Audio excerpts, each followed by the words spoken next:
Alléluia. Nous avons besoin du Seigneur dans nos vies. On a vraiment besoin de Jésus. Nous sommes arrivés à une époque où les gens courent, nous courons. Ça et là, nous avons des désirs, on a des projets, on a des objectifs. Mais il y a une seule chose sur laquelle nous devons vraiment courir, c'est le ciel. Plus le temps avance, plus ça devient difficile. Alléluia. Hier, on avait la force de faire les choses. La force, le courage, l'audace de faire les choses. Mais aujourd'hui, on fait beaucoup de choses avec beaucoup plus de réflexion. Beaucoup plus de... Ça devient bizarre. On s'appuie plus sur le Seigneur parce que, avec le temps, tu te rends compte que tu n'es rien et que tu n'as rien. Et que si tu vis et si tu tiens, c'est que par la pure grâce du Seigneur.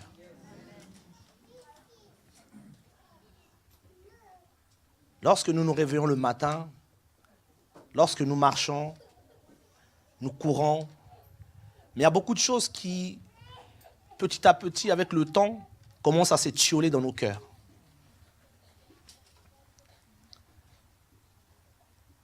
La passion qu'on a pour le Seigneur, du moins qu'on avait pour Dieu, avec le temps, ça commence à s'étioler. Beaucoup de choses prennent place. Beaucoup de choses remplacent. Le temps qu'on pouvait accorder à Dieu, c'est plus le même temps. Les choses qu'on offrait à Dieu hier, c'est plus pareil.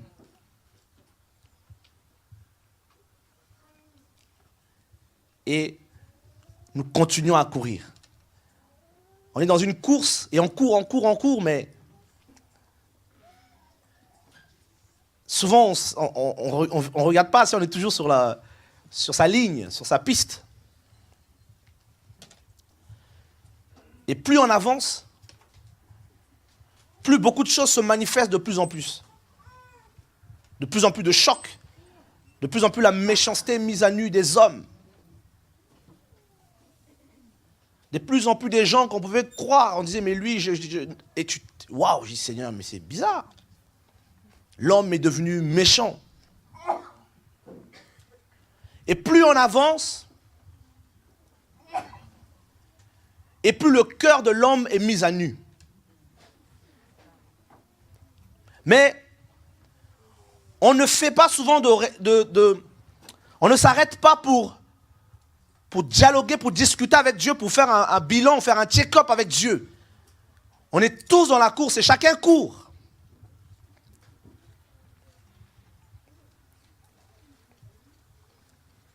Et Dieu regarde de son trône, il nous regarde courir et il y a l'objectif, c'est le ciel.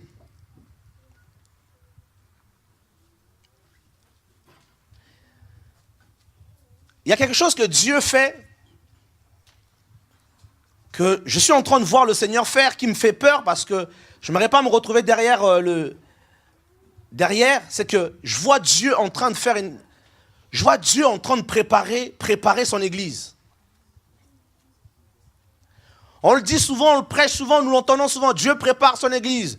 Dieu prépare son église. Oui, mais de quelle manière Dieu est en train de préparer cette église? Comment Dieu fait pour préparer cette église? Nous l'entendons tous, mais souvent, la portée des paroles spirituelles, la portée des paroles du Seigneur, souvent nous les ignorons. On les entend et peuvent nous impacter pendant 2 secondes, mais après, nos cœurs... Le Seigneur marchait avec les disciples, il disait beaucoup de choses aux disciples. Il leur parlait de beaucoup de choses, mais vous verrez souvent que les mêmes disciples qui dormaient avec lui, qui vivaient avec lui, arrivaient à ne pas comprendre les paroles que le Seigneur disait. Et le Seigneur leur disait, même vous, êtes-vous encore sans intelligence? Ne comprenez-vous pas ce que je vous dis? Que rien qui rentre en l'homme ne le souille. Mais c'est ce qui sort de l'homme qui le souille.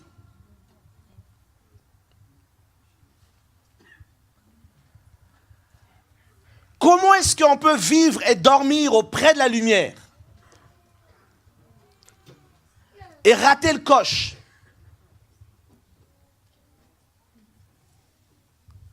Rater le coche.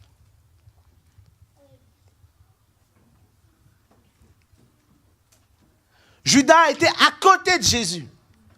Écoutez les mêmes enseignements sur le royaume. Peut-être même qu'il a espéré aussi à ce royaume. Et il est parti manifester le royaume. Parce que Jésus dit, si c'est par le doigt de Dieu que je chasse les démons, sachez donc que le royaume de Dieu est arrivé jusqu'à vous. Et Judas a chassé les démons, vous êtes d'accord? Mais avec quel doigt?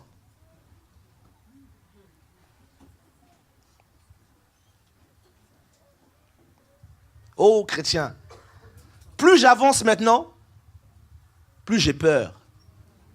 Je tiens le micro, je tremble. Mais avant, je ne tremblais pas. J'avais l'habitude. Parce que le Dieu de la Bible, plus tu vas le connaître, plus tu vas trembler. Paul dit, ayez la crainte de Dieu soyez dans la crainte et le tremblement. C'est des choses souvent qu'on ne se rend pas compte. Parce qu'il y a des choses qui nous manquent. Notre intelligence est limitée. Plus Dieu se révèle à toi et plus ta nature d'homme est mise à nu. Comme le feu purifie, comme l'eau lave, ainsi est Dieu. Pour réaliser la sainteté de Dieu, il faut qu'il te fasse réaliser l'état de ton âme. Tu ne peux pas réaliser que Dieu est saint si Dieu ne t'ouvre pas les yeux d'abord sur ton état pour que tu compares. Tu ne peux pas dire que quelqu'un est joli si tu ne l'as pas vu. Tu ne peux pas vanter les mérites de quelqu'un si tu n'as pas rencontré cette personne. Parce que les photos aujourd'hui, ça se trafique. Mes amis, je ne suis pas un grand homme de Dieu, un prophète, je suis juste un chrétien. Mais j'ai peur. Quand je regarde l'église dans son entièreté, l'état de l'église, frère, tu commences à dire, mais Seigneur, ça va se passer comment? Comment ça va se passer, vous savez, quand on passe un examen comme à l'école? Le jour où il y aura la proclamation, le jour où il y aura les affiches, ça va se passer comment? Je me suis retrouvé à poser la question à Dieu, quand je vais mourir, ça va se passer comment? Parce que la plupart du temps, nous les jeunes, on ne pense pas à la mort. On dit, on est jeune, je ne vais pas mourir aujourd'hui.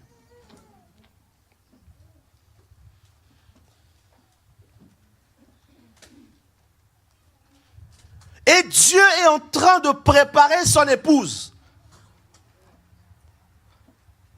Et comment Dieu prépare cette épouse? Et la peur que j'ai, c'est que je vois Dieu, dans ma peur, je vois Dieu en train d'écarter des gens de sa maison.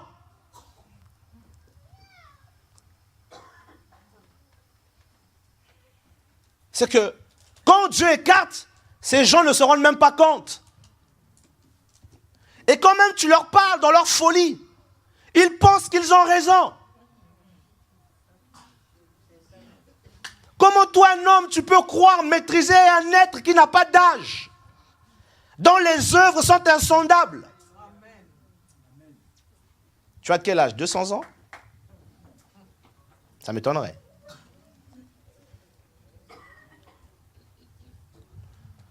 Les gens se lèvent contre Dieu. Il y a des gens qui se lèvent contre quelqu'un, contre un message, ils pensent qu'ils se lèvent contre un homme. Je suis assis, je regarde, je dis, oh Seigneur. Pourtant c'est écrit dans la parole. Mais quand la parole n'affecte plus les cœurs des hommes, c'est fini. Corée croyait se lever contre Moïse. Il avait peut-être ses raisons, mais il avait oublié que derrière Moïse, il y avait un cachet.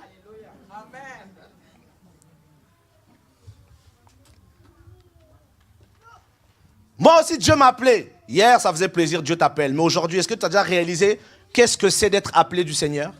Quelle est la responsabilité qui incombe à un homme que Dieu appelle?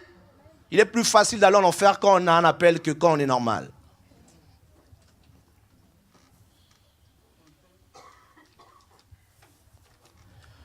Nous avons besoin en notre époque que Dieu nous donne de la maturité. Nous avons besoin de grandir. L'Église a besoin de grandir et de comprendre l'œuvre de Dieu.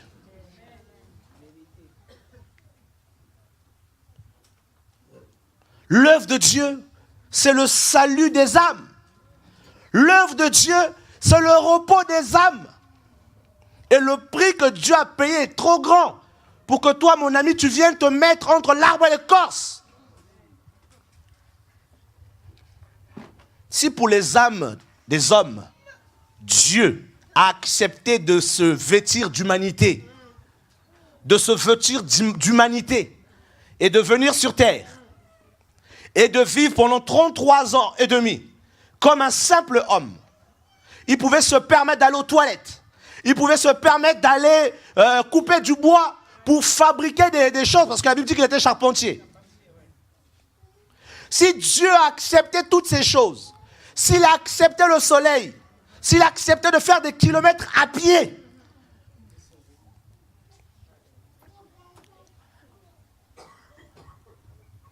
mon Dieu, Dieu m'a dit,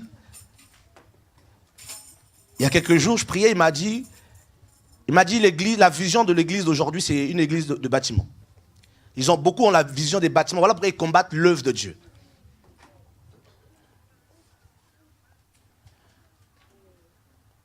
Jésus marchait. C'était un marcheur. La preuve, la Bible dit quoi? La terre est son marchepied. Donc c'est sur la terre qu'il marche. Mais Jésus marche sur la terre comment?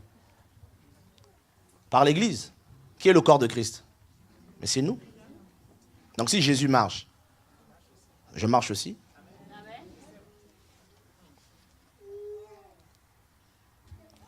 Apocalypse chapitre 18, le verset 7 à 8.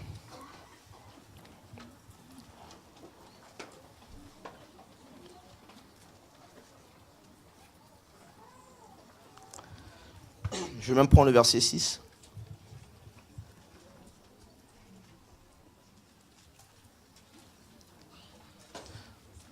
Apocalypse 19, à partir du verset 6 que je vais lire. J'entendis ensuite comme la voix d'une grande assemblée, et comme le bruit des grandes eaux, et comme l'éclat de grands tonnerres, disant Alléluia, car le Seigneur, notre Dieu Tout-Puissant, a pris possession de son règne, ou de son royaume. Réjouissons-nous et tressaillons de joie, et donnons-lui gloire, car les noces de l'agneau sont venues, et son épouse s'est préparée. Et il lui a été donné de se revêtir d'un fin lin pur et éclatant, car le fin lin désigne la justice des saints.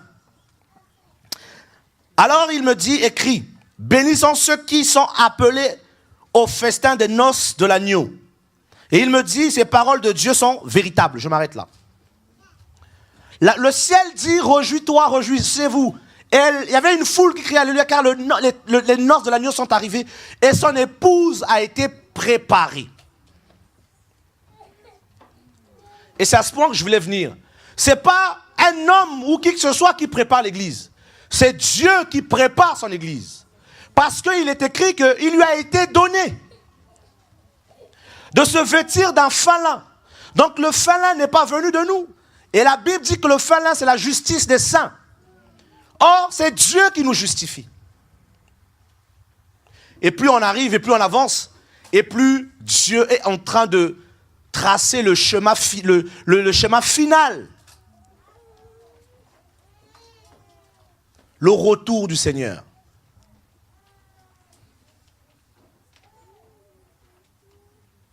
Dieu trace. Il dit son épouse a été préparée. Il lui a été donné de se vêtir.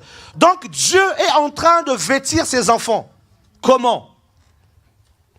Plus on avance, plus Dieu va mettre ton cœur à nu. Plus tout ce qui est en toi va remonter. La Bible dit, lorsque le Fils de l'homme reviendra, il y aura une pression. les étoiles vont chuter. Le retour du Seigneur exerce une pression, même au diable. Et cette pression se manifeste par beaucoup de choses dans le monde. Voilà pourquoi il y a tant de choses qui se passent. Et nous ne devons pas être troublés, parce que c'est la parole qui s'accomplit. Le jugement commencera par la maison de Dieu. C'est ce qui est écrit.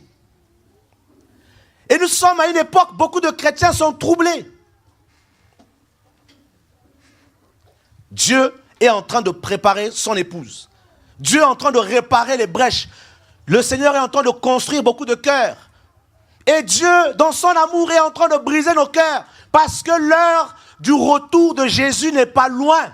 Elle est encore énormément plus proche que nous le croyons. Le retour de Jésus est devenu chez des chrétiens un slogan. Ça n'impacte plus, et c'est vrai, ça n'impacte plus. Parce que si je savais que Jésus revenait demain, mes amis, je ne vais pas me comporter comme je me comporte. Il y aura une urgence dans mon cœur. Mais si nous regardons bien nos cœurs, il n'y a plus cette urgence. Il n'y a plus l'urgence du retour. C'est devenu quelque chose. Jésus reviendra. Gloire à Dieu, on le sait. Il va revenir. Mais ça ne crée plus quelque chose. On n'est plus en alerte.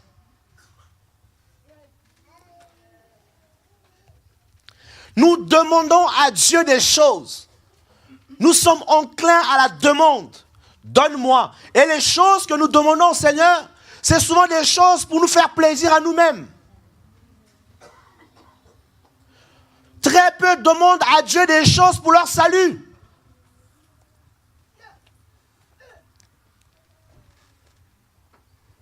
Nous nous sommes focalisés sur « Seigneur, fais-moi du bien. Seigneur, c'est comment pour le mariage? Seigneur, j'ai la fièvre. Seigneur, j'ai envie d'aller aux États-Unis.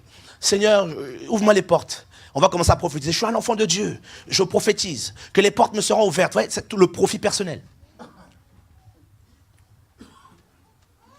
Je ne mourrai pas, je vivrai. Oui, c'est vrai, tu ne mourras pas, tu vivras. Si tu meurs, tu vas rejoindre le Seigneur. C'est encore mieux. Mais nous nous accrochons. Vous connaissez l'histoire de la reine Vati dans Esther? Vous la connaissez? Et tout à l'heure, c'est la pensée que j'avais, c'est par rapport à l'église. Un jour, le roi Assyrus, 7e année de son règne, 7e année de son règne, il voulait voir la reine. Ça vous dit rien? 7e année de son règne, il voulait voir la reine. La reine a refusé. La reine a refusé. La reine dit, je ne viens pas. Et la Bible dit qu'Assyrus va parler aux gens qui sont proches de lui, aux sages. Les gens qui connaissaient le temps, il dit, qu'est-ce qu'on doit faire? Et là, qu'est-ce qui se passe? Le roi va envoyer des émissaires sur tout le royaume pour choisir des jeunes femmes vierges. Ça me ramène toujours à Matthieu 22, ce passage-là.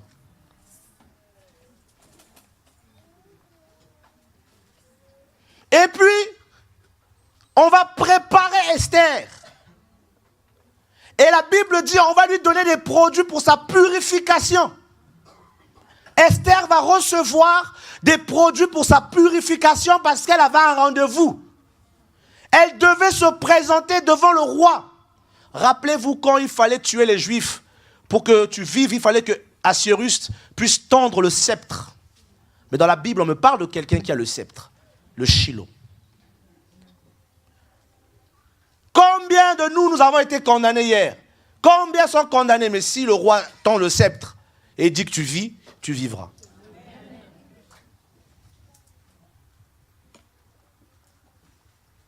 Le retour de Jésus. Et il prépare sa reine, il prépare l'église. Il nous prépare de plus en plus.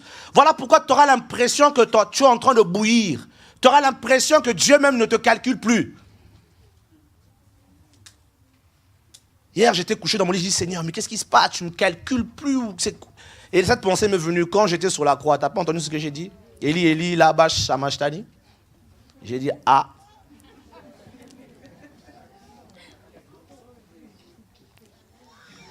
Ça veut dire, plus Dieu est en train de préparer l'église, plus Dieu est en train de te purifier, plus Dieu te met sur la croix, tu as l'impression de dire, Eli, Eli.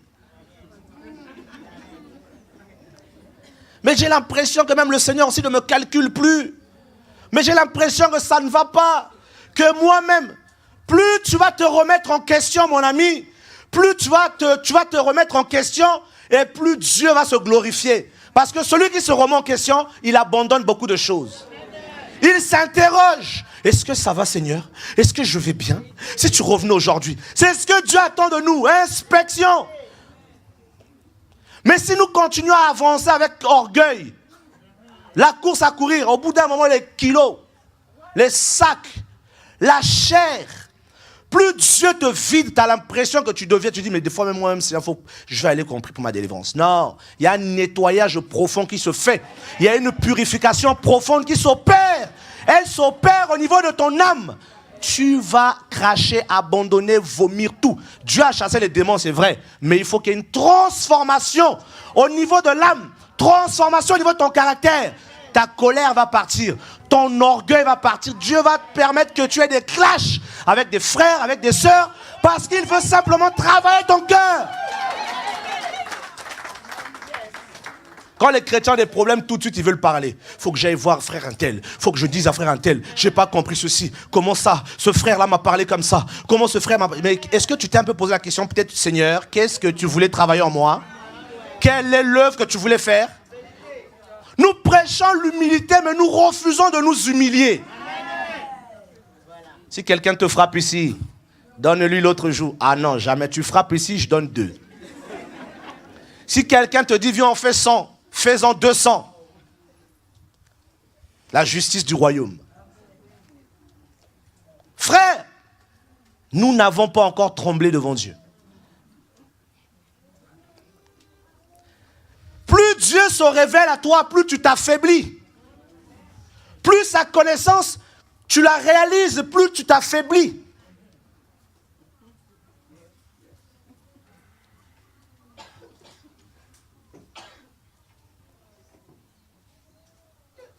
Quand Jésus est monté dans la barque de Pierre et que Jésus a commencé à parler à Pierre, Pierre était normal. Hein? Mais quand il a fait éloigner de la terre et qu'il soit arrivé dans les profondeurs des eaux, là-bas, il n'y a pas de secours.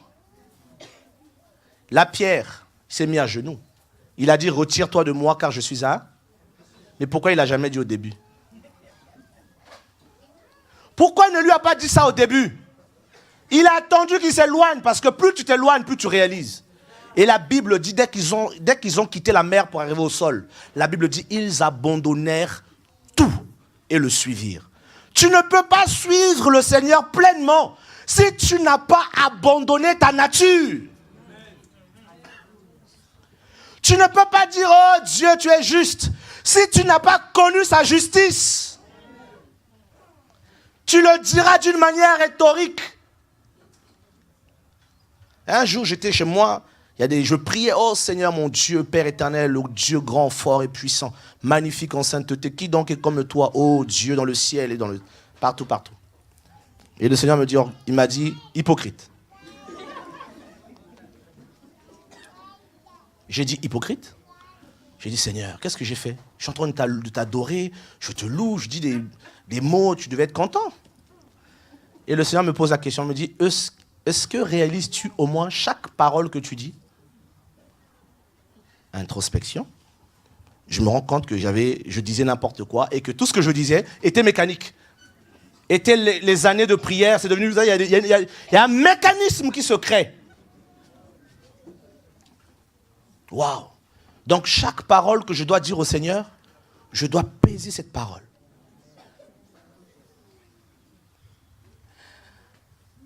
J'irai au ciel, alléluia, gloire à Dieu, mais la Bible dit que Dieu nous prépare. Mais comment il te prépare?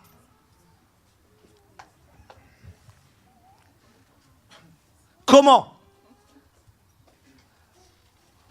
Il y a des gens qui se rebellent parce qu'ils refusent simplement d'être brisés. Dieu voit que tu es un rebelle, mais il veut briser ça. Toi, tu ne veux pas. Dieu dit, je veux briser. Je sais que tu es un rebelle. Non, non, Dieu, je ne suis pas rebelle. C'est de l'injustice. Comment moi? On peut me tirer l'oreille à mon âge. J'ai quand même 67 ans. Ouais, mais 67 ans de rébellion, ça ne s'enlève pas comme ça. Il faut tirer l'oreille fort. Alléluia. pensent que Dieu ne les aime pas, alors que c'est la manifestation même de l'amour du Père pour eux.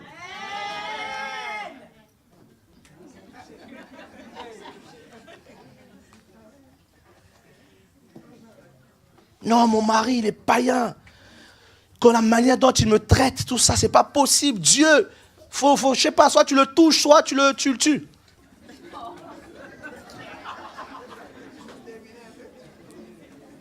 Mais Dieu sait que ton mari c'est son bistouri.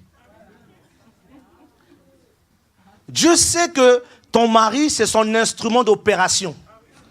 Parce que Dieu connaît ton caractère.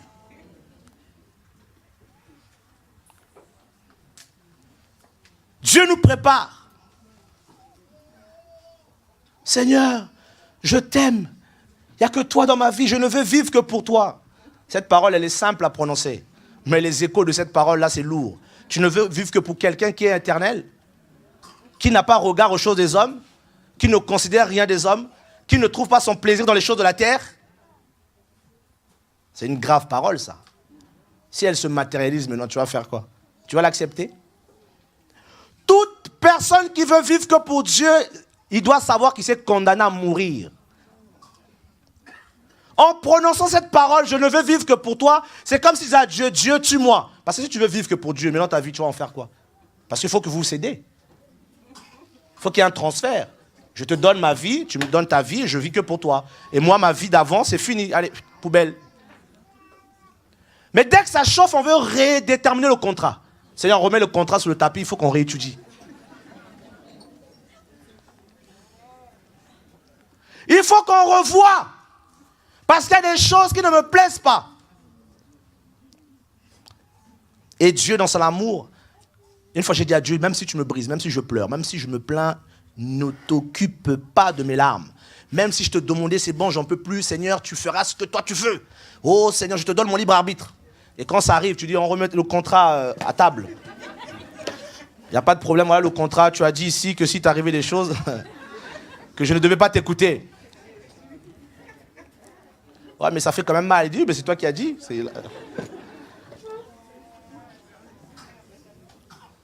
Waouh! Dieu fait ce travail pour nous rendre parfaits. Regardez la vie de Paul. À la fin, il dit, j'ai combattu le bon combat. Mais le Seigneur dit à Ananias, je vais lui montrer comment il va souffrir pour moi. Il a passé du temps en prison.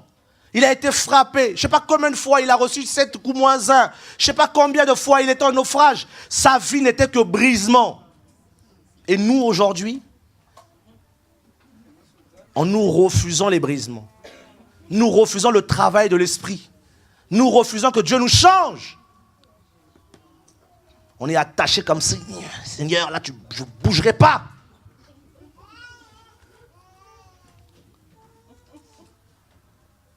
Ah. Le retour de Jésus, là, c'est quelque chose.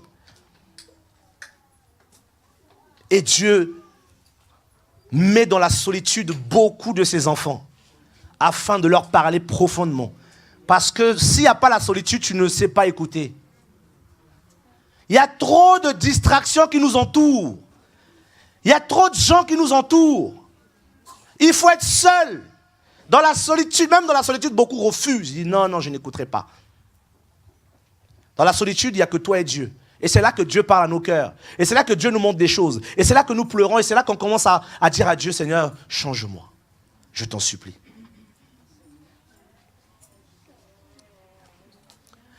J'aimerais vous informer au nom de Jésus que Dieu nous aime beaucoup. Il nous aime tellement qu'il a décidé de nous aider.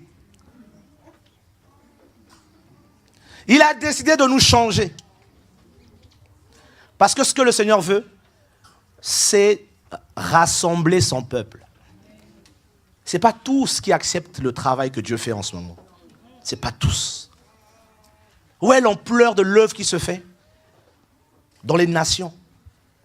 Je ne sais pas si on réalise des fois.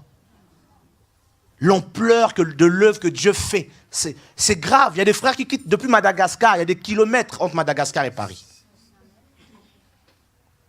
L'ampleur que l'œuvre que Dieu fait. Vous pouvez vous lever pour dire tout ce que vous voulez. il y a des gens qui ne sont pas bêtes. Il y a des gens qui ne sont pas aveuglés parce que Dieu les aime. Mes amis, il y a des choses que l'homme ne peut pas faire. Je suis désolé. Il y a des choses qui ne viennent pas des hommes. Il ne faut pas être malade. Jamais un homme peut produire des choses spirituelles. Jamais.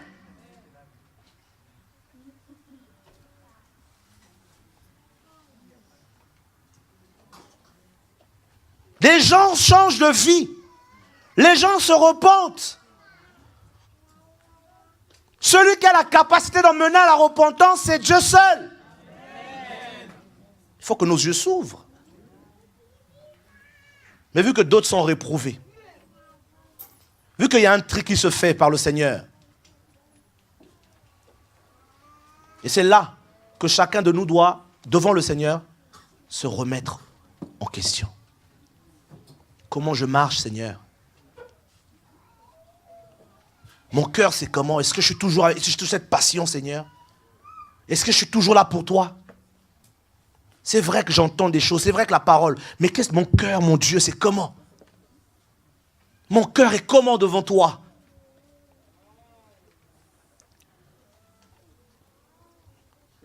Il y a des mois en arrière, je me suis levé un matin, j'ai dit, Dieu, montre-moi mon cœur. Et il n'a pas fait tout de suite. J'ai prié pendant un bon moment. Je suis resté là le matin, j'ai prié. Et quand Dieu m'a montré mon cœur, mon Dieu, ah mon Dieu, c'était difficile.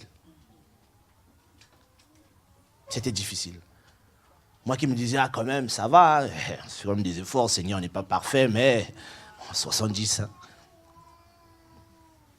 Dieu dit, ça c'est tes yeux d'homme. Tu penses être parfait avec tes yeux d'homme. Je vais te montrer, moi, comment je te vois. Mon Dieu. Je me suis fait tout petit. Tu as honte. Maintenant, quand tu pries, tu es très humble. Seigneur, mon Dieu, toi seul est saint, mon Dieu. Qui sommes-nous? Nous ne sommes que des chiens, Seigneur. Nous sommes semblables à des bêtes. Tu ne le dis plus par plaisir. Tu le dis parce qu'il t'a montré ton état. En gros, tu lui dis, Seigneur, je ne sais pas, augmente change. Pardon. Parce que je ne veux pas, quand tu vas revenir là, des fois, que tu me trouves comme ça.